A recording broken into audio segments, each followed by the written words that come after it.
You're listening to a new season of Nest Level Digital.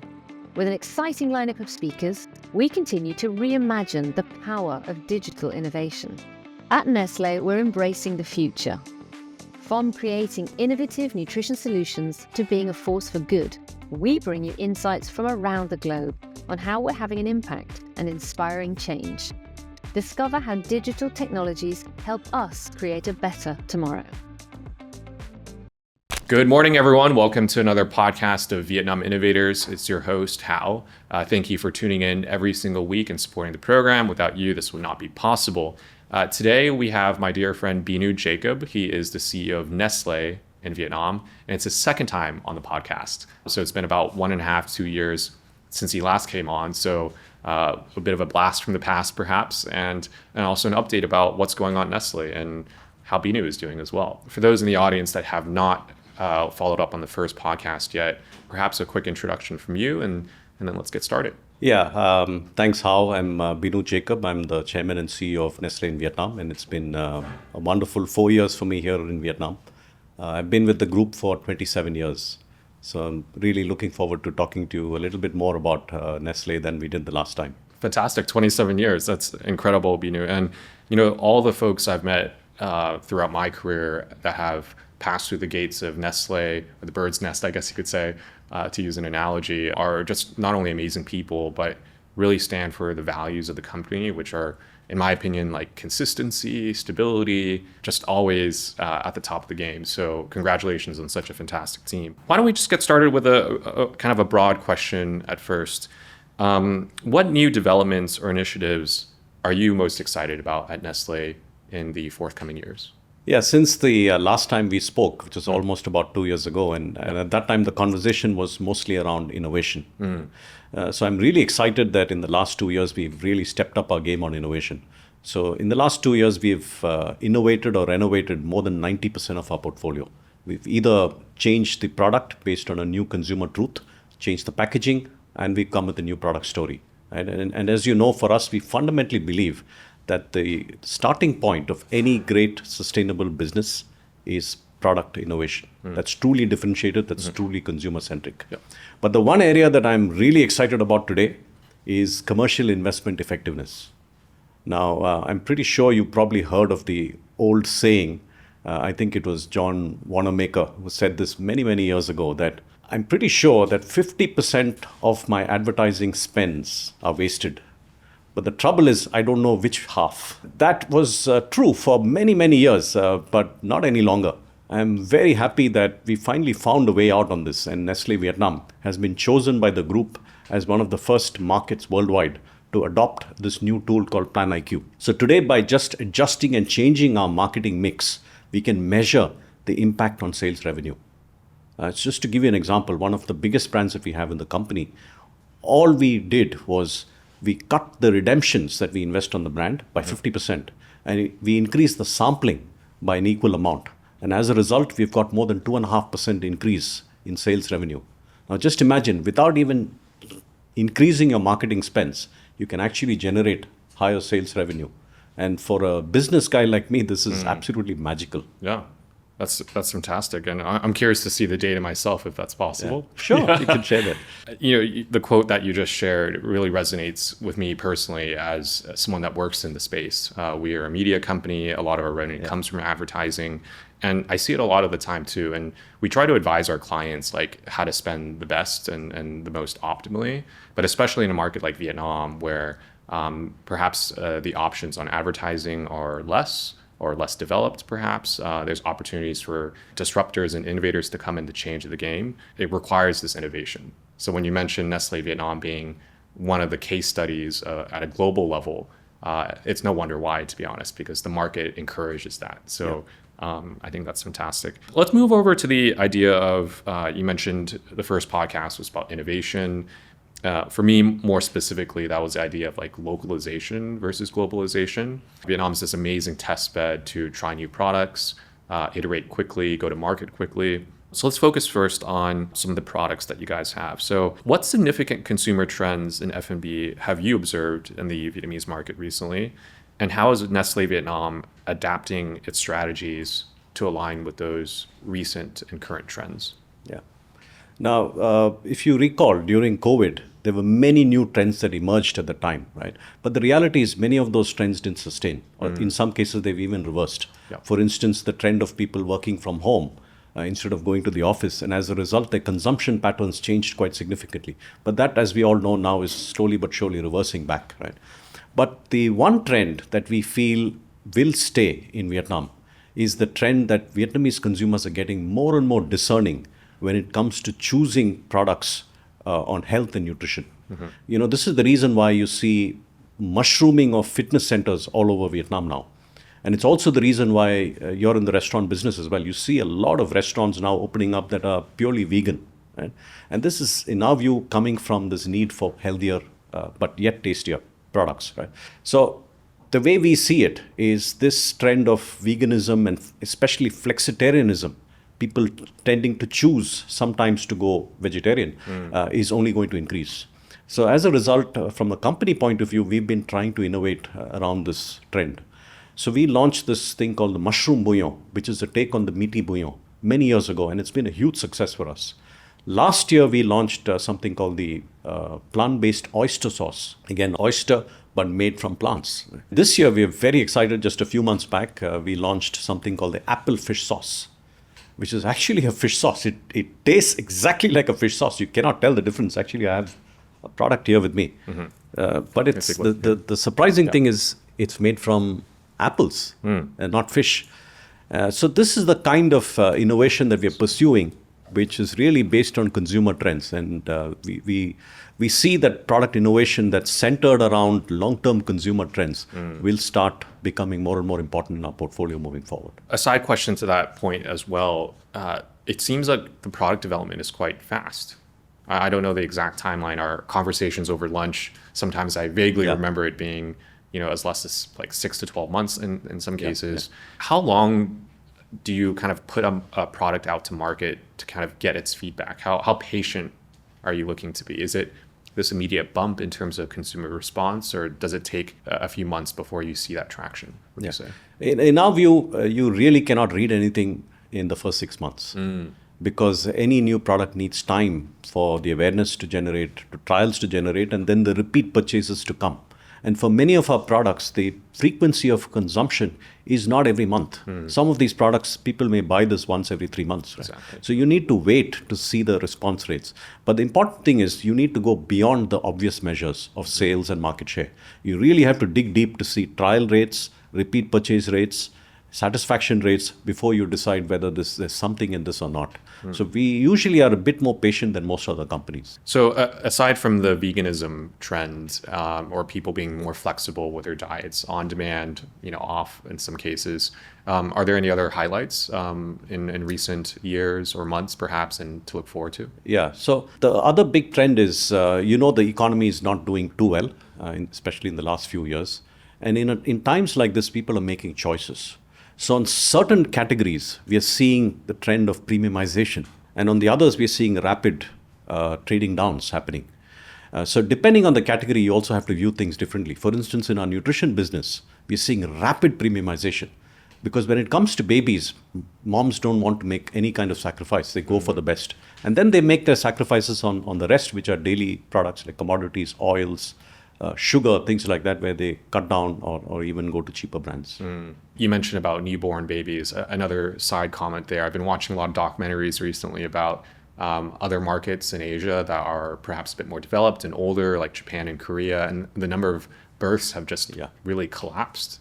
I was astonished to see in Korea there was at one point 500,000 newborn babies about 20 years ago, and now it's less than half of that. Is that something also on top of the mind of Nestle, like population trends and perhaps a population's getting older? Of course, Vietnam is not quite there yet. I think it's about 1.7 million births every calendar year. Is that, have you seen adaptations in the business model recently? So globally it's true. Many markets, and you mentioned Japan, the same thing is happening in China. China, when I was there 5 years ago, the number of babies was 17 million. Last year was 9. So Really? it's by half. It's in just 5 incredible. years. Right? So yes, this is happening in many parts of the world, but in Vietnam, not yet. Yeah. Thankfully, in fact, this year, being the year of the dragon, we're actually seeing a significant increase in fantastic. births. Yeah. But yes, this is something the group is looking at a group level. So healthy aging is an area where we're definitely focusing on. Yeah. And if there's any one takeaway from that too, people's incomes are rising at the same time. So even though each person contributing to the population perhaps are traditionally spending less, they're now demanding more. So they're able to spend more at the same absolutely. time. My last question in this particular section is about balancing the need of localization to cater to local tastes and preferences with the company's global standards. Now, of course, global company Nestle stands for this security and safety, but in some markets, people just aren't able to meet those levels of perhaps spending requirements to achieve those standards. I'd love for you to comment about how Nestle has been able to balance those, especially in a market like Vietnam, which is growing very quickly, but it's still lower than perhaps in Europe, the home market of Nestle. To that extent, I think Nestle is a little bit different from a lot of other multinationals, where we tend to believe that we are a global company. Right? What does that mean? We fundamentally means that it's global inspiration, global technologies, but it's really local first when it comes to products. So what the consumer sees will be really local adaptations. What's behind the scenes is the technology, is the processes, is the way we do business. That's back. So it's a bit like, in software, you have the front end and the back end. Right? The front end is definitely local, and the back end is the global, which people don't see. This is important because food is local at the end of the day. Right? There are other categories at Nestle. Top of mind for me is, for example, coffee. How do you have a comment? How does your team comment about such a local product like coffee, for instance? Do you guys have an example in that category? Yeah, as a matter of fact, I do. You know that Nescafe is a global brand, but you also know that Vietnamese consume coffee very differently from consumers anywhere else in the world. Nowhere else would you find a concept like Café Soda. So this is a challenge that the team took on to see how can we make a Nescafe brand closer and closer to how Vietnamese consume coffee. And you know that if Vietnamese want to have a cup of Soda at home, you have to get roast and ground coffee. Typically that's roasted with butter, sometimes mixed in barley and soy.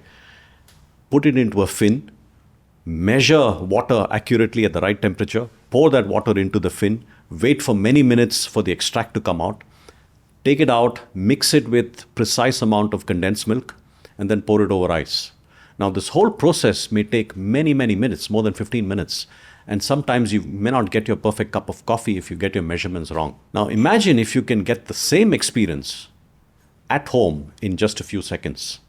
So that's where the idea came from. And we said, can we create something like this? And that's where Nescafe No Cot came in. So with No Cot, all you need to do is take a sachet that's pre-filled with condensed milk, coffee extract. You just cut it open, pour it over ice, and that's it. In a few seconds, you have a great tasting Café Soda. Okay, and we're going to demo it in just a second. Is that right, Binu? Yep. Okay, because you're giving me these visuals, but I need to go see it. All right, Binu, so we have our coffee here, No Nescafe. Cot. I hope I'm pronouncing it correctly. Okay, yeah, sure. That's good enough. No Cot. Okay, please, I'll have you start first. Yeah, that's it. That's it. Oh, okay. It's a lot more simple than I thought. Yeah, so the more, I guess, process-driven way of creating this product, everyday product, is you have the ingredients separately, but Nestle is adapting to the need for convenience, perhaps, speed. Kind of Vietnamese are on the go a lot now these days. Perhaps at the office, they don't have access to a fridge, or they don't have access to A coffee shop nearby. A coffee shop nearby. So, all right, great. So Cheers. thank you, Binu, for the introduction. Taste test. Okay, pretty good. It's good. Yeah. How often do you have this? Every day? To be honest, not every day. Okay. Because I prefer the black. How often do you imagine seeing consumers that buy this product using it? Is it an everyday product? It's an everyday product because once you get hooked onto this, we've seen people not going back to any other form of powder or anything else because it's just so convenient and it tastes almost identical to what you can get at a great coffee shop in Vietnam. Okay, amazing. So I'll have to take it a look myself. Thank you for that, Binu. For those listening in the audience, we're going to move over a little bit from product of Nestle to more about the working culture and environment. And we often talk about the next topic, which is everything from leadership to organizational change to work environment. And this is a particular topic on top of a lot of people's minds these days because of changing workforces. Perhaps it's getting younger, people are working from home or at least want to. There's the idea of managers needing to adapt to these workforces as well. Binu and I could talk for hours about this. My first question for you, Binu, given Nestlé Vietnam's recent recognition as the best place to work in Vietnam by Anphabe in 2023, I was at that award ceremony, I do remember that. How would you characterize the working culture within the organization? And second part is, what distinctive elements of this culture do you believe have been playing a role in the company's success? Yeah, I'm not sure how if you've visited our office or any of our factories, but as Professor Sumantra Ghoshal once said, culture is not about fancy corporate jargon that you paste on your company walls, right? It's about what he called the smell of the place. So if you're a visitor to any new office or a factory or whatever workspace, what's the smell that you get as you enter the place? What's the feel that you get based on the hum of the people around? Is it a place where people are laughing, joking, or is it a place where people are serious, morose, with a sad face? The place where people are collaborating with each other, talking to each other vibrantly, or just people sitting by themselves and doing their work? This tells a lot about culture than just what you prophesize. A lot of people we've hired from the outside, when they join us after a couple of months, I ask them this question. So what do you sense about the culture of this place? And typically we hear a few things. The first is they can sense a culture where people are collaborating because they help each other, they support each other. They can sense that people in Nestle typically have a strong purpose-led mindset, that they're very proud that the company is supporting society, that the company is caring for the planet. And the last one is they sense the company is empowering them to make decisions, to do things and grow themselves, and sometimes even fail. So we've kind of encapsulated all of these into and paraphrased it into what we call Spark Your Way. Now, that's our employee value proposition. What does that mean? It means that in Nestle, you can be yourself. You can drive change the way you want to, but yet you can be part of something bigger, a company that is pursuing growth and a company that's also helping the planet and helping society. I've never worked at an organization larger than, I think, 200 people. So it is hard for me to, I guess you could say, visualize this. But I do get that feeling just from speaking with you. So thank you. And speaking with any of your teammates for that matter. So I think for the young listeners, especially listening in, or any HR professionals, not only is this top of mind right now, but in a place like Vietnam, it can be hard to imagine sometimes because historically the country has had a lot of local companies who are very, very large, but we're beginning to see the dissemination of not just small businesses and startups, but also these multinationals who have begun to establish not only large teams and organizations here, but across very diverse business lines too. So hopefully I can intern at Nestle one day. Just one day. Maybe we do a swap. Okay, maybe, perhaps. Thank you for that, Binu. Next, I do want to talk about developing talent. I touched upon just now about how in Vietnam, a lot of big local companies, and suddenly there's this infusion of startups which don't have systems. And then you have these big multinational companies like Nestle, which do have systems that are tried and trusted. I'd love for you to talk about how Nestle attracts and nurtures talent into these leadership roles. How long is that process coming from someone that has been at the organization for 27 years? Would love to hear your insight about that. Fundamentally, I believe that talent attracts more talent. So for the last 25 years, we've been fortunate to get a lot of great talents, especially from the top universities here in Vietnam. And these talents actually act as ambassadors for us to help build our image back in the universities where they come from. So today we're very proud that in all the top universities of Vietnam, we're either the number 1, number 2, or number 3 preferred employer of choice across industries. Once we attract these talents, they join a program that we call Spark the Next Leadership Program. Now, this program is an exclusive program. We've only hired about 300 people into this program in the last 25 years. So people who come into this program, they go through a very intensive 18-month long session across multiple functions. And they also get to choose their own projects that they're proud to showcase. So every now and then they interact with the management team, they present to us, and even I sometimes try and attend some of these sessions because we learn a lot, and at the same time we can also guide them and coach them. So once they finish the program, typically after 18 months, many of them get confirmed as regular employees into the company, and based on their performance, some of them are put on a faster track. Now, what does that mean? It means they get multiple rotations, they get to work on very special projects, and sometimes they're even sent on international assignments. So based on this, I'm very proud that today, 2 of my management team members are now part of the management team in very critical positions, and both of them came from this program. And both of them made it in their mid-30s. Not bad for a very large organization where we have over 3,000 people. So is this the Nesternship program? Is that right? Now, this is Spark the Next Leadership Program, Okay, right? got it. The Nesternship Program is something we initiated or we accelerated about 4 years ago. That was primarily meant to be a 6-month program for fresh graduates as their first exposure to the corporate world. So here we tend to recruit larger numbers. They come in typically into one function.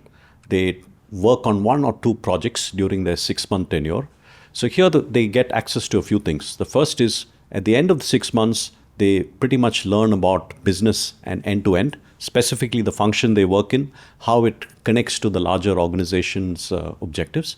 The second area where they get some exposure to is they get access to all the meetings that happen in the company, so they get to learn, listen from senior leaders. They also can participate in the company's own training programs, soft skills and functional skills training. And last but not the least, they also get access to a mentor who support them throughout the 6-month period.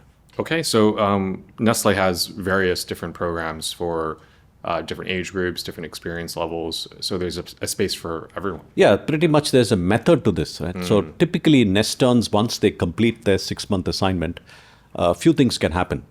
They learn about the industry, about various functions that are there in the company. But some of them may even end up saying after 6 months that this is not the right place for me, or FMCG is not the right industry for me to be in, which is perfectly fine. Right? Because part of the process is also about self-discovery, to understand their own calling, their own ikigai. And some of them who, especially the high-performing ones, are given direct access into the Spark Your Next Leadership Program, where they go through the assessment center directly. And some of them can even apply for regular jobs inside the company. So let's use the example of the Nesternship program. You mentioned there's been quite a number of them entering the program in Vietnam. What kind of transformation or growth would you expect to see in them? If you can help paint a picture as a transition from a Nestern to someone that's a potential leader in the industry. Their personal and professional transformation entirely depends on the function that they choose to intern in. But by and large, I think we can generalize it by saying by the end of the 6-month program, they would have definitely gained more knowledge and more awareness about how business functions end to end, and also specifically how each function interacts with another function. The second area that they would certainly learn is about leadership, because many of them come directly from universities and they've never been exposed to the corporate world. So it's about understanding how teamwork is important, how to influence other people without authority, and how to drive change in a large organization. These are useful skills for any fresh graduate. The third area is how companies like us actually adapt to the changing environment outside, how we come with new products based on consumer trends, market trends, and how innovation really works and is the lifeblood of the organization. Binu, from someone that's been, again, at the organization for 27 years, I imagine you've had diverse roles and responsibilities yourself.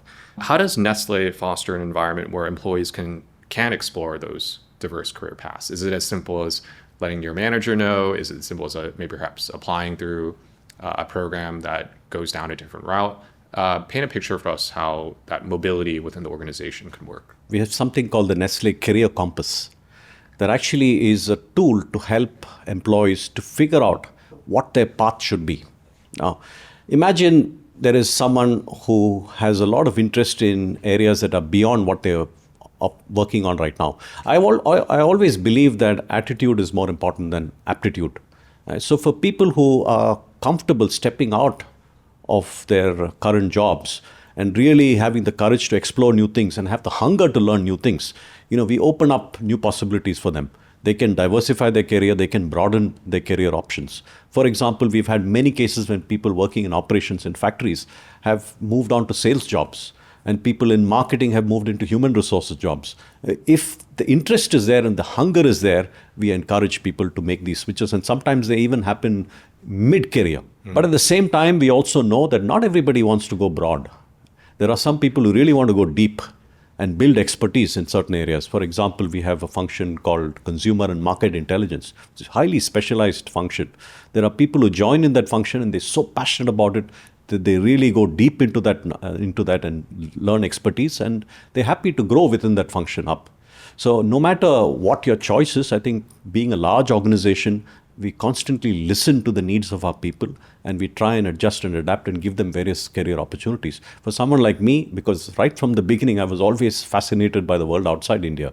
So very early on, I expressed my desire to move out. And within a few years, the company found opportunities for me and I just kept moving and learning and growing. Okay. Just out of curiosity, what roles did you explore? Was it marketing? Was it sales? What did you end up? Yeah, so my first year or so, I did sales. I worked in the factory for a while. I moved into consumer insight. Then I moved into product management. I did product management for many years. Then I moved into a global communications role. I was leading communications for the entire world for baby food.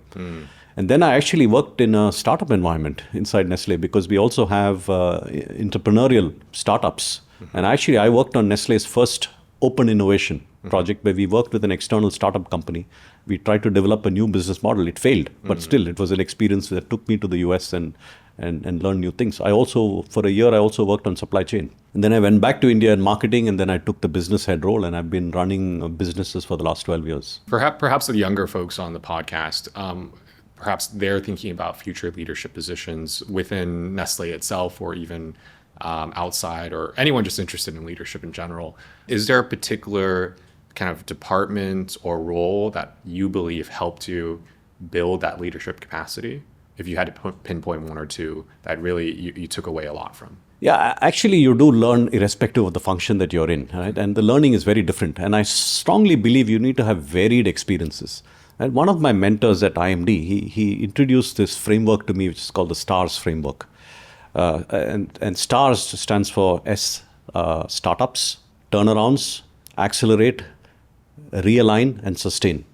So what I did about 15 years into my career is I mapped out all the jobs that I had done for the last 15 years and mapped it against this framework to see where did I have experiences, where I didn't have experiences. And actually, coincidentally, about 15 years ago, I realized the one area I did not have any experience was turnaround. So I forced myself and I told my boss, this is the area that I want some exposure on. And sure enough, I was given that opportunity and moved to China to turn around the business in China. Sorry, when you say turn around, you mean like clean up a mess, basically? Well, I mean, that's an extreme case. But when I moved to China, business was degrowing minus 20% 2 years in a row. Oh, wow. And it was a very big business. So how do you really turn that around? Because it was all going the wrong direction. Okay. We can save an entire new podcast just about that. So let's just revisit that another time. But if you were to give one bit of advice about a quote unquote turnaround, what would that be? Like, what is your first few actions that you take joining in to an organization that needs to turn around? Yeah, I think the first thing is to talk to as many people as you can. Because the biggest mistake a lot of people do is to act before actually thinking and diagnosing the problem. And the first step to solving any problem is understanding what the issue is. So I spent my first 1 month talking to people one-on-one, including people who are 3 levels below, really to sense what was going wrong. And then I gave myself 1 more month to figure out what to do, and then we start executing. And you have to make hard choices in turnarounds. You cannot get everything. So we cut our medical team by 50%, and we reinvested the whole thing into digital, into e-commerce, into CRM, because that's where the market was moving. And that's where our strength was as well. Thank you for that. And last question that we have today about working culture and environment at Nestlé Vietnam, Binu, is the significance of Spark Your Way. I've heard this many times. I've had the privilege of working with your team specifically on this program, actually. In what specific ways does this approach empower employees to express themselves within a company like Nestle? while they're still aligning with the greater framework of our way at Nestle? Yeah, I mean, that's a good question, because some people tend to think just because we say spark your way, it's all about yourself. It's not. Fundamentally, any employee who comes into the company comes with their own strengths, with their own perspectives that we just don't want to lose. So we value the diversity of thought that they bring in, and we don't want to create clones inside the organization. So on one hand, we want them to be themselves and to unleash their potential their way. But at the same time, they're part of a larger organization that is driving towards sustainable growth, that's driving towards helping the society and the planet. So they are part of something bigger. So it's a bit like the yin and the yang, right? That's the personal touch that they bring, but it's also the collective spirit of the organization. Fantastic. Thank you for sharing that, Binu. And to wrap up today's podcast, and we are done with this particular section, I always like to ask one final question for our guests. We have you on the program today to share about FMCG, about building organizations. You have a lot of experience in that. But what is one topic that you would like to learn more about so that we can invite an expert on this show and give some value to you as well?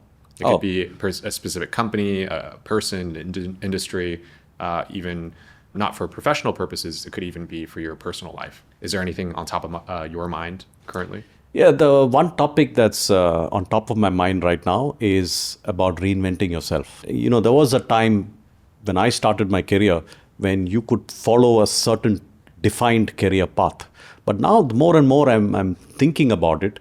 Most people retire when they're around 60, and you have a life that sometimes stretches up to 100.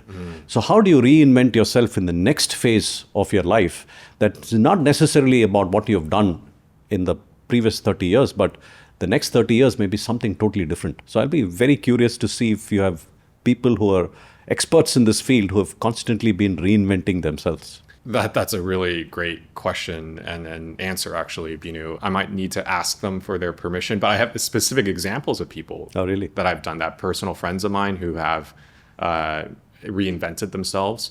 One of them was a life insurance executive here in Vietnam, actually. And he mentioned, like, the moment that he left, he felt like, you know, the systems that he's known for so long suddenly slowly fade away. And he wanted to reinvent himself as a speaker, as a coach. And that journey took years and years. And he actually left Vietnam. He used to live here, went back to the US, and he's coming back next month. He's someone I'll introduce you to, actually. And he's learned so much in that process. And now he's ready to kind of relaunch himself in a way. And he's calling his old friends in the industry to help him with that too. So you kind of have to move one chapter away and take a new one, but just know that the people that you've connected with in the past are also available to help you out, even though you're not deep in the industry anymore. So that was one very recent example, in fact. And then are there like facilitators or people that can help you realize those changes? I personally haven't met any yet, and perhaps I'm not thinking in that way yet. But now that you mention it, I will ask my team, and I will go on a personal quest to find that answer for you. So great. As always, I've met a lot of interesting people through you. Kattao, Marco. I mean, these are amazing people that I've learned a lot from. Yeah, and actually all those people you mentioned have reinvented themselves too. So I think that's definitely a worthy discussion to have across our communities and network. So thank you, Binu. And for those of you listening on the podcast today, that was Binu Jacob, the CEO and chairman of Nestlé Vietnam. 27 years of experience at Nestle, has reinvented himself many times across those 27 years, I'm sure, to keep up with the times. Binu, thank you so much for being on the podcast, and I wish you and the team the best in the coming years. Thank you, Hao. This is Nest Level Digital. Thanks for tuning in. Discover our open roles on the Nestle Careers website. Stay connected by signing up to the Nestle Talent Network. Together, we can be future ready and make an impact today and for generations to come. See you on the next episode.